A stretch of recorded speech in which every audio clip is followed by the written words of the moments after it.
a clown on God's stage.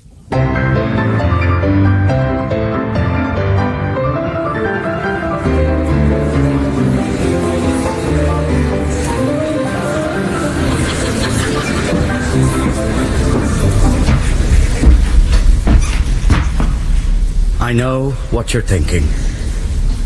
Here comes a bloody parson. It's all right. I'm used to it. Brings back my days as army chaplain. Towards the end of the war, I remember I was on the front line and I had a sign up outside my particular hole in the trenches which said vicarage. And one day, these two new recruits walked past and one says to the other, "Bill, here's the bloody vicarage." And I jumped out and said, "Right, and here's the bloody vicar." Good evening. Thanks for coming. The gift of eloquence. Sorry. Without these things I can't get started. The gift of eloquence is a wonderful thing. I have it. It's why I'm here. I have the gift of the gab. I've talked in cathedrals to thousands, and I've talked under lampposts to 3 men and a dog, and it's always the same. To speak, and to move people by speaking, to draw them into the magic circle my words have cast, where I'm in communion with you and you with me, and I'm utterly at home like a fish in water. Well, it's bloody dangerous. Just now, it nearly bloody killed me. I'm getting to my feet. For once I've even got my notes there. And I'm looking at the faces and getting the old familiar rush, and then squeeze. One last attack of the go wrong in the wind box. Because I'm asthmatic. I always have been. And I'm wheezing away. Only no one can hear me with the organ playing Lead Kindly Light. And I thought, this is it, Kennedy. You've smoked your last fag. Everything went misty. And I closed my eyes. And then I opened them again. And here I am. Mind you, this doesn't look like St. Catherine's Church, Liverpool, where I thought I was just now. Well, at least, if it is, it's changed a lot. And you're a bigger crowd than I was expecting. An untold multitude. In fact, I can't see where you stop and the back of the hall begins. If the darkness back there is the hall. Well, this is all very strange. And now I think of it, had I even made it to St. Catherine's? I don't remember getting off the train.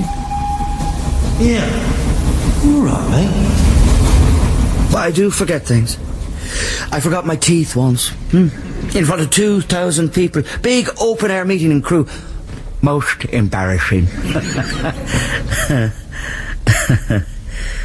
Well, I know I left home this morning, but I almost didn't go. My wife was ill with the flu, the boys were ill. You may as well go, she said. You'll only catch it otherwise, but stay if you like. I went. I was booked to go, and I could never turn down the chance to talk.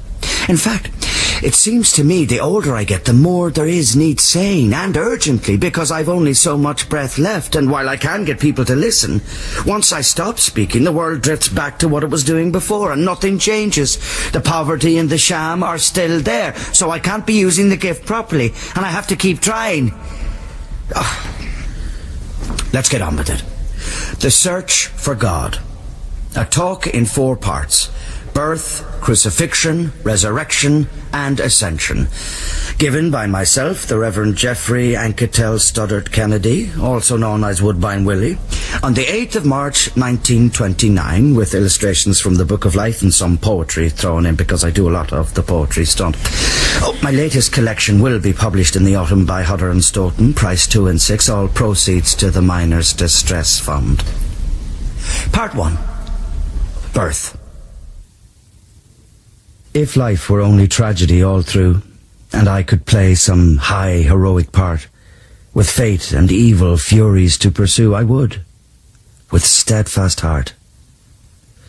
But my fine tragic parts are never true. God always laughs and spoils them, and for me, he sets the stage to suit a human fool, who blunders in where angels fear to be. One more push, Mrs. Kennedy. Swap me, Bob. This is bad. Ah! One more and jumped on it. Jesus, Mary, how can you give me so much pain? Ah!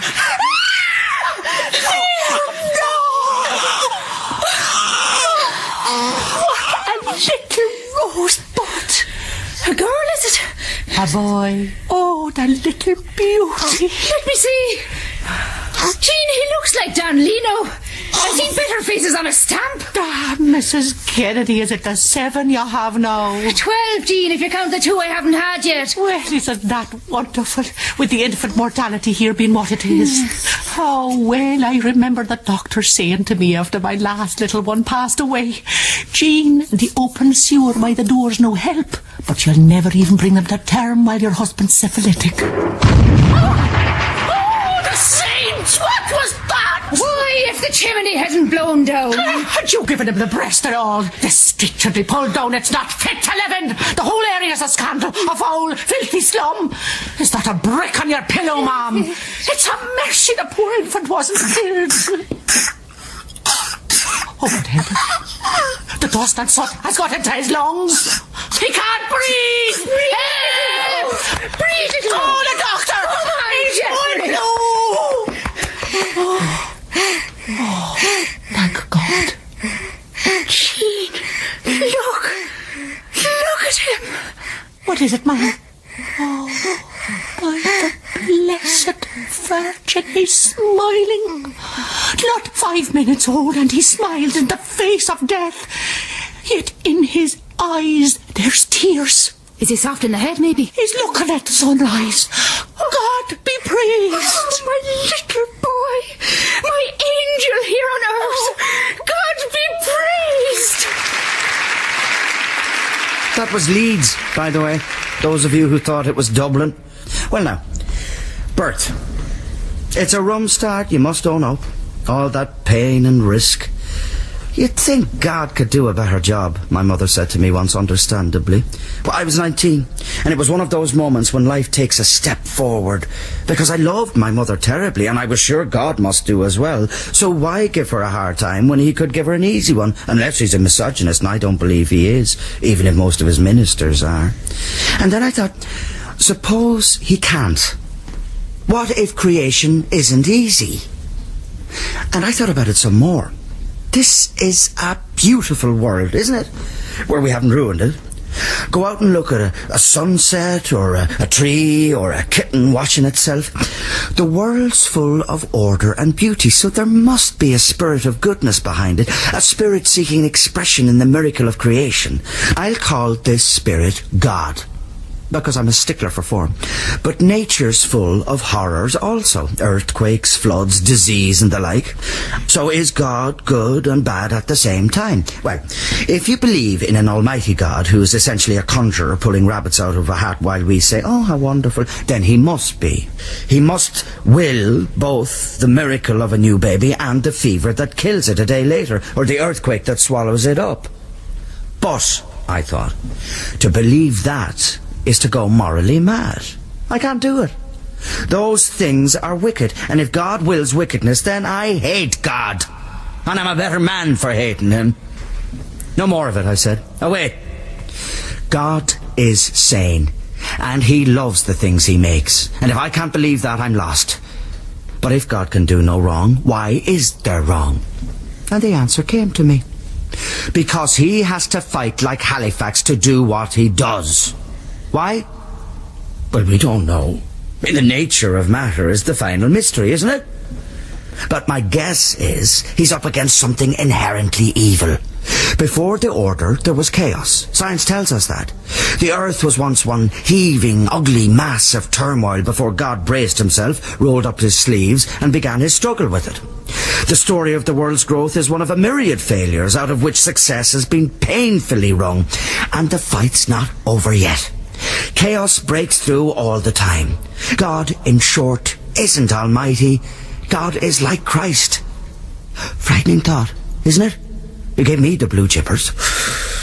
And I wish passionately I had had a head for medicine or science where you could see what you were getting right, but I'd a talent for God at least.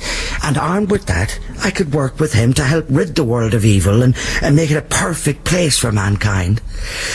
And so I went out into the world, a young curate in my first job, which happened to be in the parish of Rugby, near Coventry, but in terms of slum housing could have been anywhere, resolved to do just that.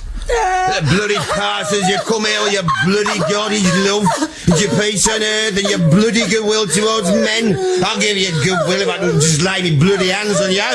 So help me God, I will pass with that bloody polka dot. I don't mind him, Mr. Kennedy. He thinks the world of you when he's sober. Bill, I'm here because of your son. Have you forgotten? Your wife says he's ill. Of course he's bloody ill. He can't breathe, he's full of rickets. The way he's going, he'll be bloody dead by the morning. It's God's will pass, you know that, but Bill's taking it awful bad. Has a doctor seen him? Yes, sir, but he said he couldn't do anything for under £30. 30? All right, I'll get it. I'll talk to somebody rich. Pass me that polka dot, I'll bash his bloody head in. Shut up, you little turd! It's all right, John, I didn't mean you. They're there now. Yeah. Oh, Bill, he's dead. Dead, is he? Come here, you bloody parson! Steady. You'll be a blithering bloody idiot by the time I'm The Lord giveth, and the Lord taketh away. For those of you who might have worried, I won that little game of tag. Growing up in St Mary's, where we were the only Protestants in a Catholic district, I soon learned how to box. I may have been 5'6" with jug ears and a face like a gibbon, but I had a wicked left. So, being a parson wasn't all tea and scones. "'Tis by God's will he dies," cried little Johnny's mother, expecting me to say amen. And of course it was nothing of the sort. The thing that killed that child was man's sinfulness. Sin made flesh in the form of modern poverty. The cottage in which he lay was an abominable and shameful place in which no decent animal ought to have been asked to live. God's will? My arse! If God's the man I took him for, the whole business must have made him mad with rage. And I said so to my then boss, the rector of Rugby Parish. He said, What's that in your buttonhole? I said, "It's a death certificate, sir. I have a funeral this afternoon. I'm trying to remember it." Anyhow, I pressed on. I said, "In the name of God, Rector, how are we to bring Christ's message to the people while the people are housed as they are?" He said, The poor shall always be with us, Kennedy. Drive it home, lads! Oh, he's down! we were watching a rugby match at the time. He said, God made them high or lowly and ordered their estate. I said, "Sir, without any disrespect, that is sheer blank atheism." I said, "There's more blasphemy in what you've just said than in all the oaths Bill threw at me last night when he was trying to smash in my head." I said, "Christ fought against poverty and sickness, and he cherished children, and he loathed injustice. With respect, Rector, it's this kind of repulsive and disgusting fatalism which is driving people away from the church." Well, he was having none of it. He said, Look out, you backs! and then he said, In your sermon this morning, you stated that you wished to take a sledgehammer, smash every stained glass window in the church, and go out and celebrate the Lord's Supper in the fields with a cup and platter. You're wasted here, Kennedy. I've decided to recommend you for St Paul's Parish, Worcester, in the so-called Blockhouse district, hard by the glove factory. he said, The income's laughable, and the parishioners that aren't sweated labour are a mixture of tramps, thieves and beggars. It's a post uniquely suited to your nascent socialism. Go forth and preach, Kennedy, and may your love of squalor go with you. When Jesus came to Golgotha, they hanged him on a tree. They drove great nails through his hands and feet and made a Calvary. They crowned him with a crown of thorns. Red were his wounds, and deep. For those were crude and cruel days, and human flesh was cheap. When Jesus came to Birmingham, they simply passed him by. They never hurt a hair of him. They only let him die. For men had grown more tender, and they would not give him pain. They only just passed down the street and left him in the rain. Still Jesus cried, "Forgive them, for they know not what they do." And still it rained, the wintry rain that drenched him through and through. The crowds went home and left the streets without a soul to see, and Jesus crouched against a wall and cried for Calvary. Well, I fetched up at St Paul's, Worcester on the 9th of June 1914. I could have been depressed by my rugby time, but I wasn't. The more I embraced God's not quite omnipotence, the more I loved him, and the warmth of it filled me up. Yes, God had failures as well as successes, but what a splendid thing failure is when it's characterized by unceasing love and struggle. You couldn't help loving a God like that. He felt closer and more human than ever, and I knew the world could be changed if only people could be got to listen to him. And here I was, with a pulpit of my own, and the gift of the gap. Oh, I was married by then too, did I say? Her name was Emily. We'd met the year before at the Rugby Working Lads Club summer concert. I said to the janitor, "Who's the young lady with the dark hair?" He said, That's Miss Catlow. She plays the piano. I said, "Do you know Little Grey Home in the West, Miss Catlow?" She said, Are you singing? I said, "Are you playing?" She said. What key? She was dumpling-shaped with pale skin and a beaky nose, but as I looked at her huge dark eyes, I thought I heard Christ whisper, "Hush! Wait till you hear her play." I swear she made that old piano weep for joy. And as she was shorter than I was, I asked her to marry me. I said, "I'm asthmatic, I've no money, and I've a memory like a sieve." She said, It doesn't matter. So long as you remember our wedding day, I'll manage the rest. I remember writing in the St. Paul's Parish magazine of September 1914, "I cannot say too strongly that I believe every able-bodied man ought to volunteer for service. There ought to be no shirking of that duty." God help me, because a lot of men listened, and they did volunteer, but I knew how to persuade. And I was interested in war. I'd always liked military history. I was innocent, you could say, if to be a fatuous, ignorant fool is innocent. I joined up too. They wouldn't let me fight, so I got myself sent out as Army chaplain, 4th class. Right, Geoffrey! Right when you can! Oh, think of me when you thump the ivories. Prussian militarism was a real and a terrible threat. What's to be done when a man bayonets a baby, rapes its mother, and keeps her alive long enough to see the father shot? This wasn't like any other war. It was a war between good and evil, a war to end all wars. And I set about doing my bit as a man of God for justice and peace. Man that is born of woman hath but a short time to live, and is full of misery. He cometh up and is cut. Oh, are you all right, Roy? It's nothing, sir. Just a graze. Oh, you're like a pig, man. Take my handkerchief. You gave it to Pearson, sir. Well, he won't want it now, will he? Hawker, will you get that hanky off the corpse and quick about it? Yes, sir. Are you with us, Roy? Yes, sir. But just rather wet. I'm lying in about 2 feet of water. Oh, get your mother to send you some chamois leather pants, man. Chamois leather. Bloody godsend in this weather. You can be up to your waist in a shell hole, but at least your cropper's dry. Course you bulge a bit, but it gives the boss something to look at. Yes, Sergeant, if we can get back to... I just wanted to say, Padre, thanks for doing this, for giving him a proper burial. It's no trouble, Private. After all, we could hardly move him to the cemetery, could we? The state he's in, he'd have just fallen apart. In the midst of life, we are in death. Padre, can I just ask you, what is God like? I mean, what is he like? I've been wondering. I thought you ought to know. Shut your trap, Ferguson. No, he's right to ask. Well, you can see the crucifix I'm holding. God is like that. All right, Ferguson, God is like that. Now, let's get on with it. Sorry, sir, but that's not God, is it? That's part of God's plan for saving the world from sin. The thing is, I can't understand the plan, sir. I think it's a rotten one, because it hasn't saved the world from sin. And I'm sick of this filthy war, and I'm sick of all this cant in my body. Well, I speak respectfully to the chaplain, you little toe rag. What I want to know is, if God's so bloody powerful, why don't he start the bloody war? What is this, a bloody Sunday school? Take no notice, Padre, just carry on.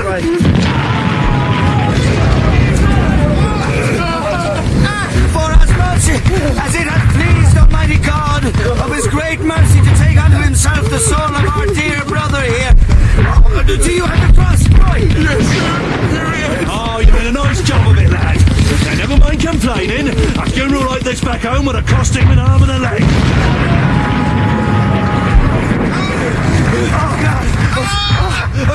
Corpse has been blown away, Padre. permission to abandon the service and retreat as best we can. My permission granted. Now if we the four of us can just get over... Three, sir. We've lost Ferguson. I can't move my Padre, my foot's blown off. Oh, dear Christ. I've been waiting 18 bloody months for this. I've had a blighty surge. At last I can go home. Good luck to you, lad. When the golden sun sinks in the hills and the toil of the London is over. Sergeant, get down!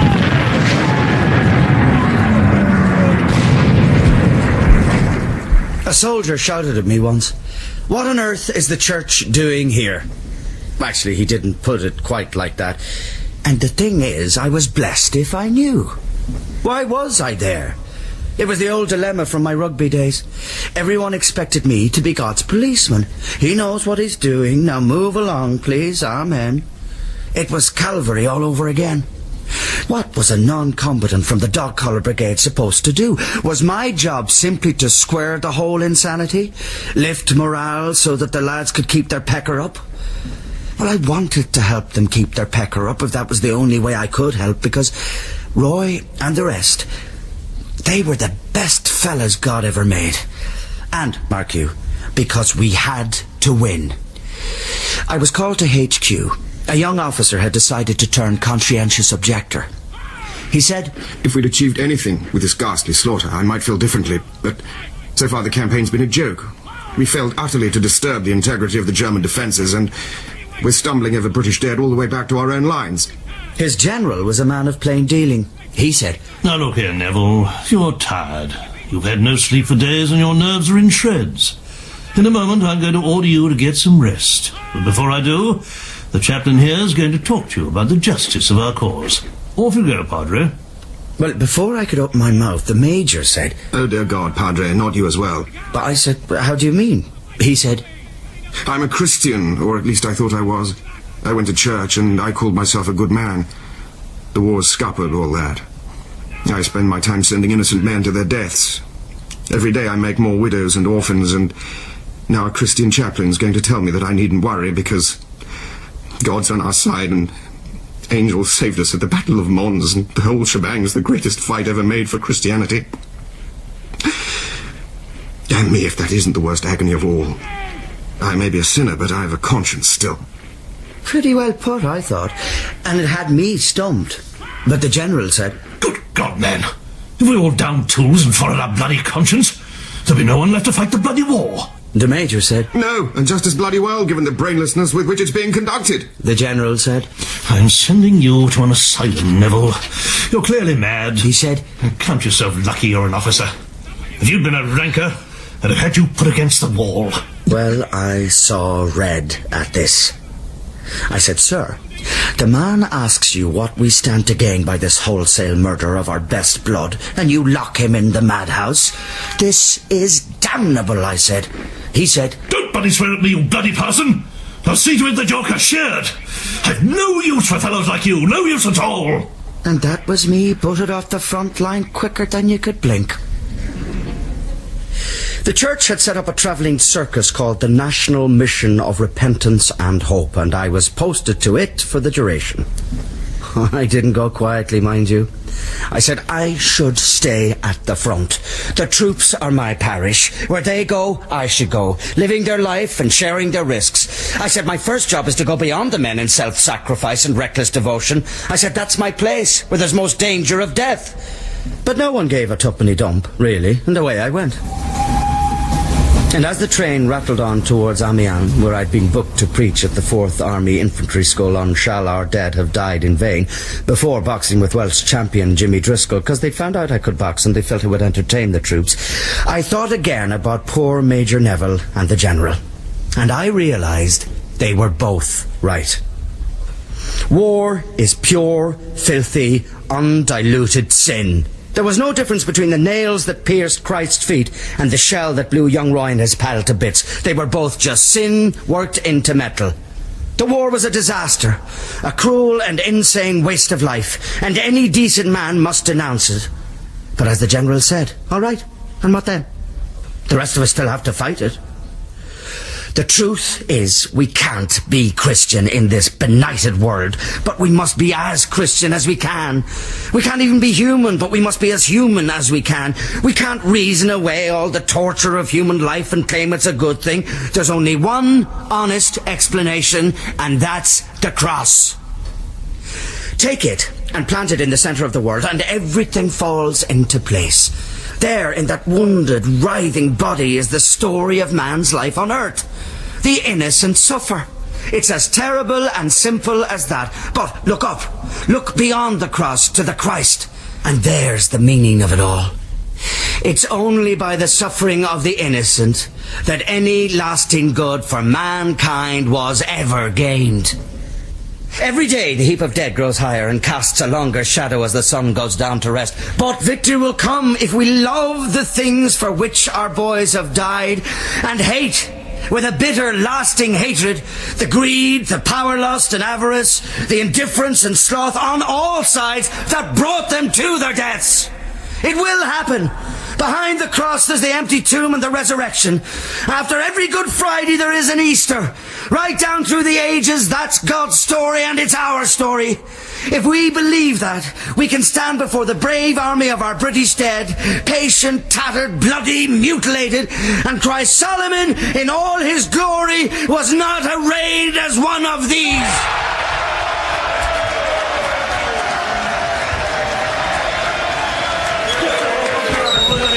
What's that, Padre? There ain't out the windows, Padre. The old barracks turned up to eat, We couldn't squeeze another man in, sir. They're even up on the roof listening through skylight. Hey, what you doing after war, Padre? Going back to take Mother's meeting. I tell you this, Private, I'd rather talk to your mother than you any day of the week. Sundays included. Got a fag, Padre? I have. Have you got a light? So I have some Bibles too. When did you last pray? I'll have one, sir, if you're giving them away. You never know your luck. It might stop a bullet. You gonna sort that boxer out, Padre? I'll sort them out for you, sir. Oh, well, it's not a private shindy. Anyone can join in. Have you always been a smoker, sir? I dabbled. But it was the war turned me professional. 3 cheers for Woodbine Willie. Hip, hip. Hooray! Dear God, this is pleasant. I have borne my cross through Flanders, through the broken heart of France. I was crucified in Cambrai when the tanks made their advance. Yet my heart was still unbroken and my hope was still undimmed, till I bore my cross to Paris, where the statesman broke my limbs. There they wrapped my mangled body in his sweetly scented lie, and they laid it in a tomb in the garden of Versailles. Carry a bag for you, sir. I'm sorry? I carry a bag, sir. Saw you get off the train, sir. Thought you might like a hand. Which way you headed, sir? Call you a cab? No, I don't need a cab. Staying nearby, sir. Station hotel. Know the way, sir. Get you something. Cup of tea, sir. Sandwich. You're after a tip, aren't you? Just a gratuity, sir. Whatever you can spare. Family feed, sir. Sort of dog collar, sir. Great respect for the church. Do you have a job? Me, sir? No, sir. Used to be a clerk. Carry a bag? Well, you've only one arm. I lost the other one at Passchendaele. All in a good cause? Well, you could still work as a clerk, surely. If there were jobs, yes, sir, but there aren't, sir. Carry a bag? But I'm only going as far as the next platform. Waiting for a connection, sir? Yes, to Worcester. I've been demobbed at last. I'm going home. That's nice, sir. Come from the front? Not directly, although I did make it back for the final advance. Is that where you won your military cross, sir? Couldn't help noticing. But then they moved me off again. My last billet was with the School for Physical and Bayonet Training in Boulogne, preaching to disaffected soldiers. Wish I could have heard you, sir. Great respect for the church. Really? When did you last go? Me, sir? Oh, well, as to that, sir, I don't. Not anymore. Can't stick it, to be truthful. Can't stomach it at any price. The war finished all that for me, sir. The war and the peace together. I've given my right arm for this country, sir. Not empty talk in my case. And here I am crawling for money at a London terminus because I got a wife and a little girl. And I can't keep them on what I get on the dole. No room for gentle Jesus in my life, sir. Every man for himself and the devil take the hindmost. That's my religion now. Here's £1 for you if it's any use to you. Oh, thank you, sir. Who'd have thought there was so much money in preaching? Time of day to you, sir. Bon voyage. Go. And as he walked off, it seemed to me that there was a bad smell about. The smell of dead souls. Post-war Britain was black with lies, biting and buzzing around everything. I went back to my parish in the blockhouse, and the slums were still there, only now they were empty of young men and full of cripples. It was hard to be patient about it, and my wife had to be very patient with me. We had Patrick by then. I don't know how she did it. One day she came home, and I was in the hall, and I said,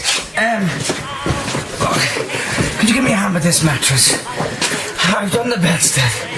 I just took it apart and carried it over in bits, but the mattress is a devil. I can't do it on my own. She said, Geoffrey, that's our bed. I said, I know, dearest. Can we do without just for a time? It's for George Dre. He's lying on the floor in a hovel the beggars believe, coughing his insides up. I promised I'd find him a bed, and it's this or nothing. There's only one in the whole bloody blockhouse, and it's ours. She said, Does he need sheets? I said, bless you, Em.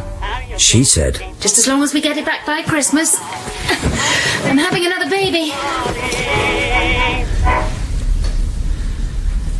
This really is the most enormous lecture hall, isn't it? Well, I was never going to solve poverty by giving away the furniture, so what could I do? Well, I could talk. In fact, every week I had more invitations to speak than I knew what to do with. The Tommies, who'd made it back, had talked about Woodbine Willie, and I'd come home to find myself famous. I thought, suppose I were to jack in being a parish priest and get on the road again. I couldn't deny I liked the idea, but the church didn't mind, not anymore. In fact, by now they looked on me as a safe man to soothe the masses, who were getting restless and asking where the land fit for heroes was. So, they found me a soft job at a London city church where nobody had gone for years. I became chief missioner for another travelling circus called the Industrial Christian Fellowship. And it was ho for the gypsy life once more. Goodbye, Geoffrey. See you next month. I'm sorry. Send me a wire when you feel you're getting close. When I saw Emily next, she had Christopher. But I thought this won't go on forever. Once I feel I'm making a difference, I'll ease off. But things didn't ease off. They heated up. Something was happening. I was getting something right, and folks were coming to hear. I preached to 1,000 people at Stoke, 2,000 in Brighton, 5,000 in Carlisle. They booked me into the Strand Theatre in London's West End for Good Friday, and every seat was sold. I crisscrossed the country, giving 2, sometimes 3 talks a day, 2 hours each time, every day of the week. No microphones. I couldn't get on with them. The days started to blur into one another. I'd sleep on the train, have half a sandwich when I could, and if I couldn't, it was because I was on show. Always, as soon as I finished speaking, people would crowd onto the platform to shake my hand, and they'd press about me till I could hardly breathe. After a huge open-air talk to unemployed miners in Abertillery, I managed to get myself to a taxi, and a man forced his way in just as we were pulling away. Excuse me, sir. Forgive the liberty. I just wanted to talk to you, because I... What's up, parson? Nothing. Asthma. Ah, that was a wonderful sermon you gave, sir. I never heard anything comparable. See you, sir, I got no job, no home. My wife left me around the time of the strike and took the children with her, see? 2 splendid sons I got. I never set eyes on them now. I got nothing in my life, sir, except a bottle of aspirin I've been carrying around the last year, waiting for the day when I'd have the guts to take them. And I woke up this morning with a pain all down my left side here, and I thought, today's the day. I'll go down the station, I'll catch one last cup of tea and then make an end of it. But on the way, sir, I saw your poster, see? And the thing is, I was at the Psalm, sir. I lost my brother there, actually. And I thought, well, I got to make time for a veteran of the Psalm. And, sir, I want to thank you. Because listening to you, I feel quite differently. Elated, if you will. I never thought of coming out of a sermon laughing, sir. It's a gift you have. Years ago, there was a man round here did a turn like yours. We always said he should be on the halls, like.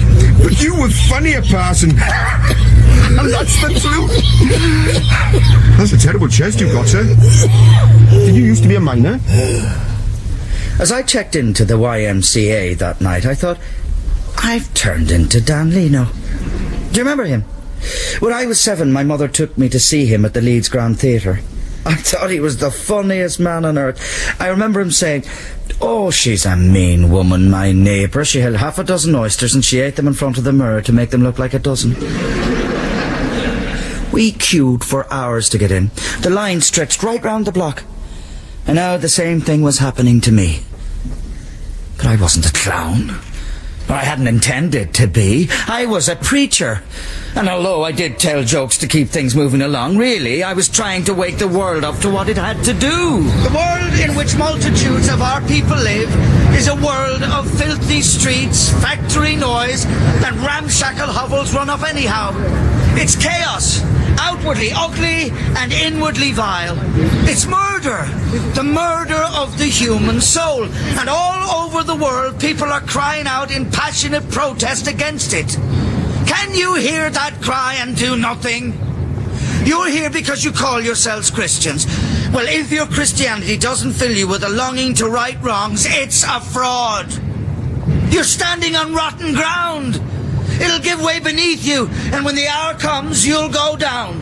You'll stand by a broken altar with filth on the fair linen cloth and weep in vain for your comfortable Christ.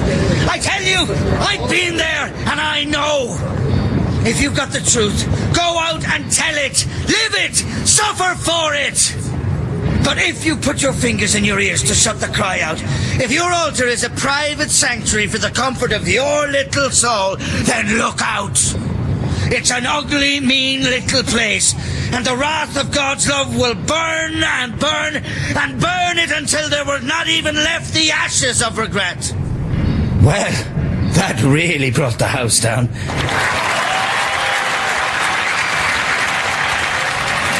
And as I listened, I was suddenly terrified. I thought, this isn't a sermon. It's a pantomime. And I rounded on them. Hypocrites! I shouted, and I pointed at them. My hand was shaking, and the whole lot of them were silent. I said, which one of you here hasn't said, "Oh, they're used to it, the poor. It's what they're used to"? Afterwards, the Church Times praised my quivering sincerity and my spontaneity, which was bilge. Because that little outburst apart, I always had to have it written out word for word, and I'd learned it off by heart. I stood there, looking down at the sea of faces looking back at me, and I thought of Emily and the boys, whom I hardly ever saw, and I thought, I've made a terrible mistake. I should never have got on that train. Yeah, you're all right. And I had a sudden vision of myself knocking at my front door and holding up a lantern against the night and seeing no answering light inside. And I thought, where is God? Supposing it's all for nothing.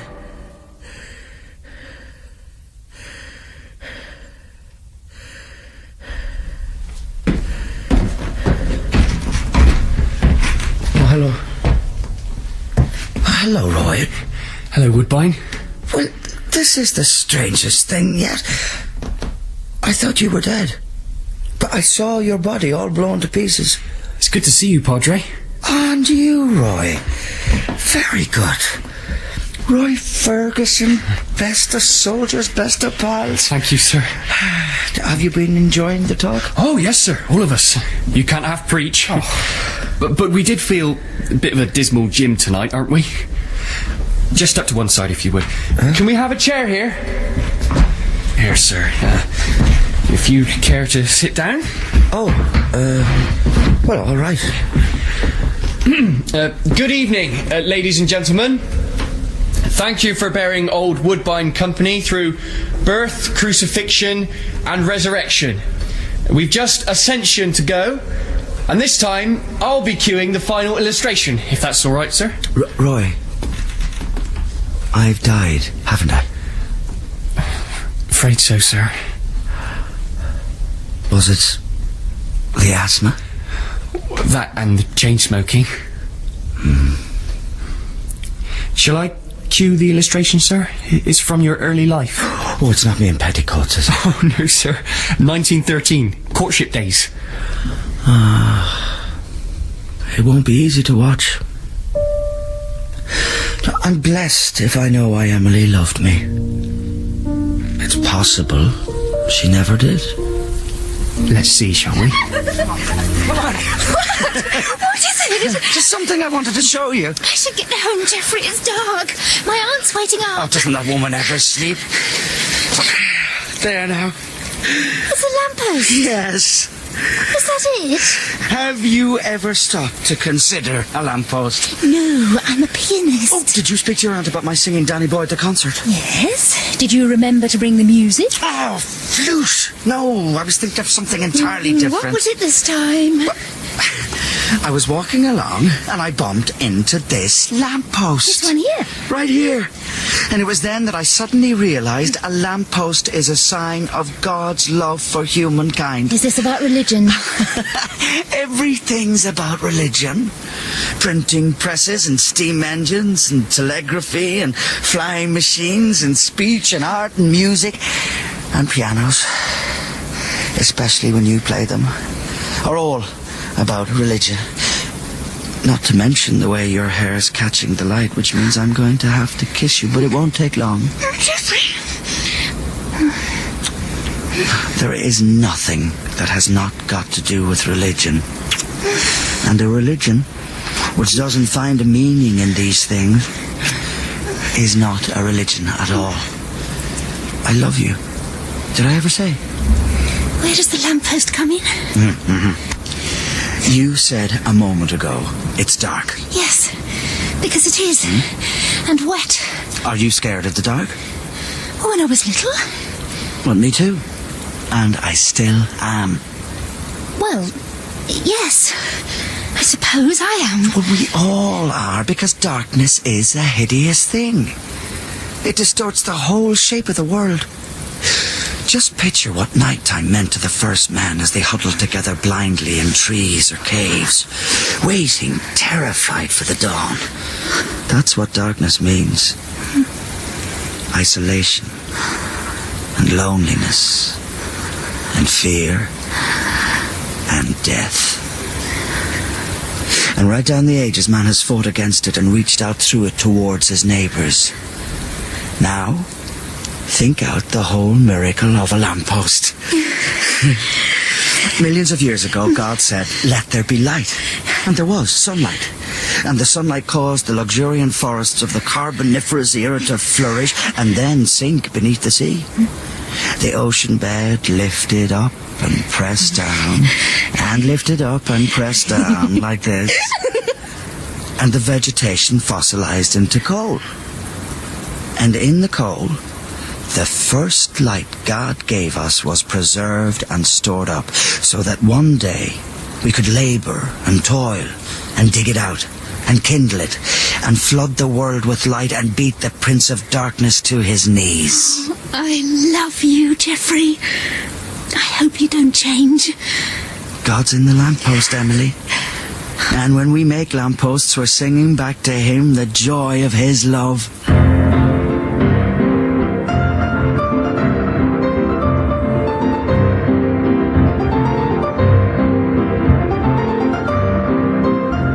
On God's Stage was written by Judith French and starred Conleth Hill as Geoffrey Studdert Kennedy, with John Glover, Jonathan Guy Lewis, Stuart McLaughlin, Carolyn Pickles and Helen Ayres as Emily. The director was John Quilpanting.